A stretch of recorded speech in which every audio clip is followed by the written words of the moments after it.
The hangar doors were closing when the alarms cut out, and every guard in the room dropped to one knee at the same time. I froze with my bag half over my shoulder.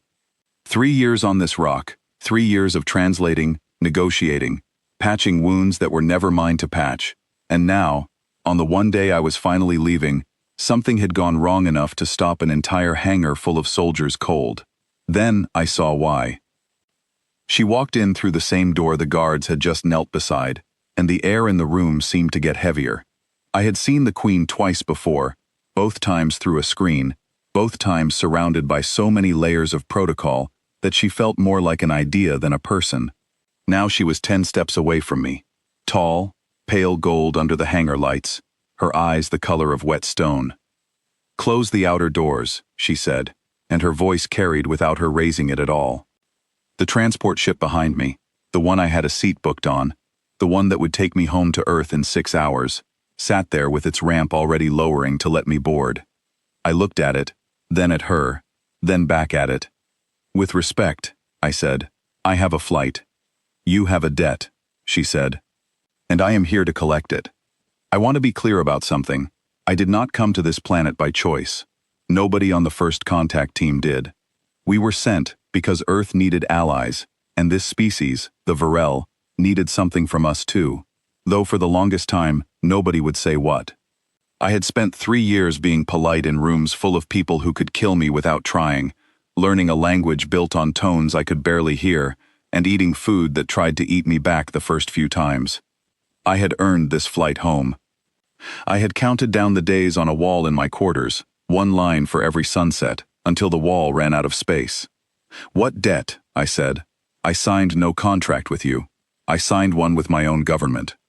"You saved my youngest hatchling from the flood at the Southern Hive," she said. "You did not have to. No treaty asked it of you. You went into water that should have killed you, for a child that was not yours, of a species that is not yours, and you did not stop to calculate the cost." I remembered that day. I remembered it the way you remember pain, sharp at first, and then dull and always there. The Southern Hive had flooded during a storm nobody predicted, and I had been nearby on a supply run.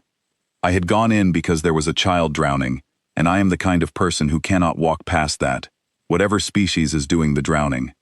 "That was a person needing help," I said. "That is not a debt. That is just what you do." Something moved behind her eyes, something that might have been surprise if I knew her well enough to read it. "That is exactly why I am here," she said. "Because you do not understand what you did. You do not understand what your kind does, over and over, without asking what it costs you. I understand I have a ship to catch. You will not be catching it today." I felt my jaw tighten. 3 years of being careful, 3 years of choosing words like they were bombs that might go off, and I felt all of that patience start to crack. "Your Majesty," I said, keeping my voice level even though my hands were not quite as steady, "I have served your people faithfully. I have kept every promise made to you.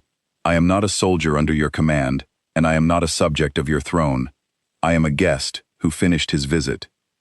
"There is a war coming," she said, and for the first time her voice lost its flatness. "Not a small one, not a border dispute between hives. The Koresh fleet crossed into our outer system 4 hours ago. They will reach the capital hive within 2 days, and when they arrive, they will not negotiate.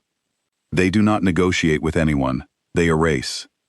I had heard of the Koresh the way you hear of a disease you hope never touches your family.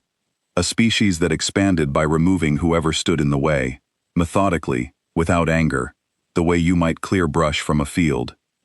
Nobody I had met had ever seen them and lived to describe them well.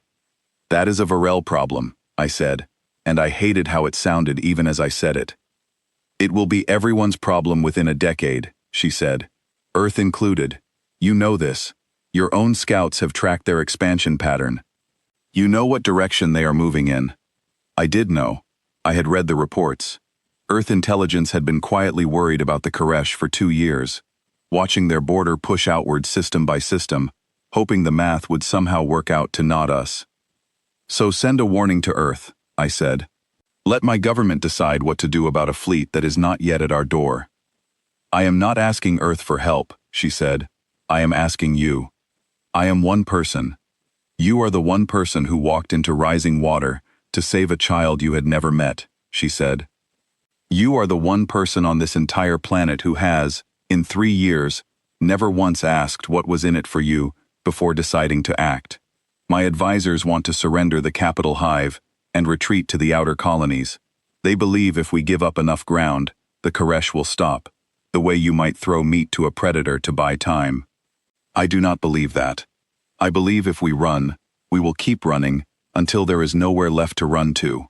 But I cannot say that to my own people and be heard, because I am their queen, and they expect a queen to want to fight for her own reasons, her own pride, her own throne. They will not believe I mean it for them. And you think they will believe me? I think they have watched you for 3 years choose the harder right thing when the easier wrong thing was sitting right in front of you, she said. I think that means something to them that my own voice cannot mean anymore, because I am too close to it. I need someone standing beside me who has nothing to gain and everything to lose by staying, so that when I say we fight, they understand it is not about my crown, it is about all of us. The ship behind me sat waiting, ramp down, lights blinking soft and patient, like it had all the time in the world, which was exactly the problem, because I didn't. If I stay, I said, and this goes wrong, I do not go home, not ever. That is true, she said. She did not soften it. I respected that more than I expected to. I am not going to pretend this is small. I am asking you to stand in a fight that is not yours, against an enemy that shows no mercy, for people who are not your own. I have no right to ask this. I am asking anyway, because I have run out of better options and worse pride. I thought about the wall in my quarters, every line I had drawn counting down to this exact day. I thought about my mother, who had stopped asking when I was coming home, because the answer kept changing, and had started just saying she loved me at the end of every message instead. I thought about the child I had pulled out of that flood, small and shaking and alive, looking up at me with eyes that had no idea what a debt was, only that a stranger had come for them when nobody had to. How long? I said. I do not know, she said. That is the honest answer. Days, perhaps longer if the outer defenses hold.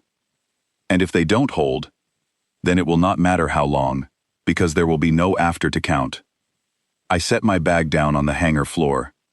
It felt heavier going down than it had going up, though nothing inside it had changed. I want 2 things, I said. She tilted her head, waiting. First, you send everything you have on the Koresh approach pattern to my government today, right now, whether I stay or not. If Earth is next on their list eventually, my people deserve every hour of warning I can buy them. Done, she said, without hesitation. Second, when this is over, however it ends, you tell your people the truth. That I did not do this because I am your subject or your soldier. I did it because a queen who does not need to ask for help asked anyway, and admitted she might be wrong to send her own advisors home instead of fighting. That kind of honesty is rare in anyone with a crown. It earned more from me than any debt ever could. She studied me for a long moment, and something in her posture eased, just slightly, the tension of a ruler carrying a decision alone, finally sharing the weight with someone else. Agreed, she said. Behind us, the transport ship's ramp began to lift, the pilot inside apparently deciding I was not coming, and there was no point waiting longer. I watched it close, watched the ship that would have carried me home in 6 hours seal itself up and prepare to leave without me, and I felt something strange settle in my chest. Not regret, something closer to certainty. Then, let's go plan a defense, I said. And Your Majesty, one more thing. Yes. Next time you want someone's help, try asking before you block the exit. For the first time since she had walked into that hangar, something on her face that might have been the beginning of a smile flickered and was gone. I will remember that, she said, assuming there is a next time worth remembering. We walked out of the hangar together, toward a war that was not mine to fight, carrying a debt I had never asked to be owed, for a people who were not my own, because somewhere along the way, I had stopped keeping score of what I owed anyone, and started simply doing what needed to be done. Earth would still be there when this was finished. It had waited 3 years already. It could wait a little longer for someone worth coming home to.